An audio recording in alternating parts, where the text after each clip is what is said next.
Um, Welcome to BaseConverge. Uh, in this video, we're going to be discussing CBT for schools and colleges, the computer-based test. Here, this CBT will allow schools or colleges or any academic institute to be able to set up an complete online test, quiz, or exam, as you may want to call it, using BaseConverge. All you need to do as a school owner or the school owner, all you need to do is come to the menu in here, and under assessment, you're going to be seeing CBT. And here we have three menus here. We have the categories, we have the question bank, and we have the online quiz or online test or online exam, as you may wish to call it. Okay, so let's take it one after the other. We're going to the category.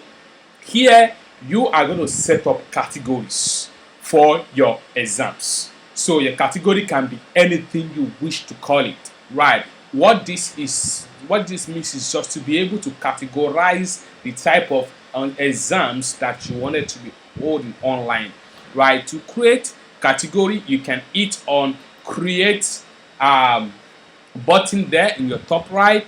So you put in the category name. It's just as simple as that.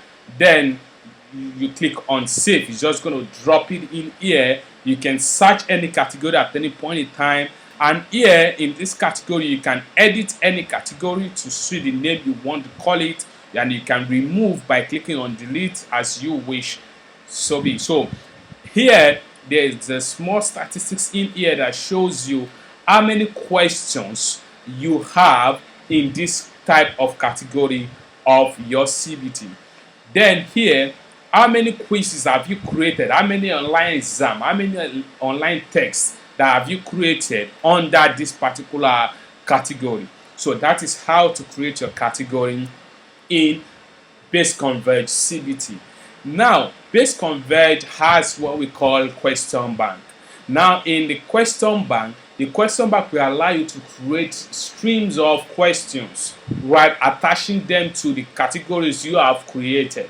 Now, this is to allow you to be able to reuse those questions. So you don't have to type those questions. Let's say, for instance, you have a series of questions and you have some set of questions for first-time exam or for a particular kind of exam. And in your second time or third time exam, instead of recreating all of those questions again, you can pick that question, change the parameters or change the elements in them, and just reuse those questions, right? So it's just simple. All you need to do is that in this interface, you need to check your top right. You see an add button here. Hit the add button. When you hit the add button, it's going to take you to add question session. So now, when you are adding questions, what you need to do is that it's going to be asking the question name from you. So for each question, you should have something that you use to identify that particular question. You put in the question name, you select the type of category that you want these questions to be. So what category are you placing this question into? Then the priority, you can set the priority either is high or low or medium. Then you can put in the mark for this particular question, either is 1 mark or 2 mark, 5 mark, as the case may be. Here, you're going to type in your questions in this box, right? This is a what you see is what you get box. You can copy what you have in your Word document and paste in here directly.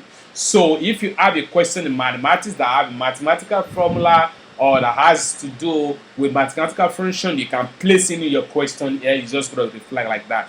Then in BaseConverge, you have string of answer format that you can work with. You can work with a single choice where you're going to have options, and one of the options is correct for your student or person partaking in this particular question or in the exam whatsoever. Then multiple choice question. In multiple choice question, you can have streams of list of options where more than one can be correct, right? Can be correct answer. Then a true or false, which gives to your partaker or the student either the question you have on top is true or is false. And we have an essay question. This would provide a box for your student or candidate to be able to type in the question, their own answer in associated to the question you ask. Now we have implemented in here a speech to text because we believe that not everybody are so fast and good in typing, and because of that it will eventually affect the timing of the exam. So we have implemented a speech to text. So on top of the box, we're going to show you in a video. You can watch our video on taking online exam. So when you watch the video, you will see how we illustrated how you can use the speech to text, where you click on speak. The system is going to allow you to speak. Whatever you say is going to type it into the box for you. All you just need to do is just to check the typos, and is about 95 to 98% accurate. Now, fill in the gap where you have an objective kind of a questions where you ask and you allow you ask the student to fill in the appropriate answer into the gap. So when you're setting up this, you have to type and put the answer into a box bracket, right? So this box bracket will now be converted to a text input like an underscore. You're going to see the illustration of this when you watch our take online quiz video. Now it's going to convert it to the way your student or particular whatsoever can type in their own correct answer, and this system will automatically compare what they typed to what you put into this box to be able to know mark the student either is correct or not correct, right? So that is how to set up your questions. So when you set up your questions, they can eventually come at any point in time, edit the questions as you wish, right? So this is how to create a question bank in your BaseConverge